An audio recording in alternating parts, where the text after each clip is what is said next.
Hello বন্ধুরা, আমি আসছি আমাদের গ্রামের বাড়িতে। আর আমাদের এখানে বেরি আছে, বেরির পাশেই আর কি দেখতে পাচ্ছেন এখানে বিশাল বড় একটা মাঠ, ফসলের মাঠ। এখানে এখন কৃষিকাজের জন্য এখানে এখন ধান গাছ লাগানো হয়েছে। দেখেন ধানের শীষ এখন হয়ে গেছে, আপনারা দেখতে পাচ্ছেন বিশাল একটা মাঠের ভিতরে ধান আর ধান, সবুজ আর সবুজ দেখা যাচ্ছে।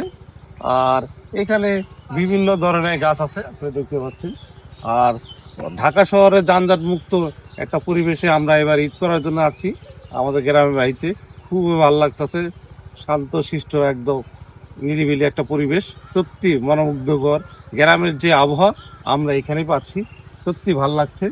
আর এখানে মানুষের বিভিন্ন এই গ্রাম্য যে আবহাওয়া সেটা আমরা পাচ্ছি। এখান থেকে দেখা যাচ্ছে ওই যে পোলাপান তারা খেলছে ফুটবল মাঠে ঘাটে খেলা, যেটা ঢাকা শহরে দেখা সম্ভব না। একটু দেখান আপনি ওই যে মাঠে খেলাদের।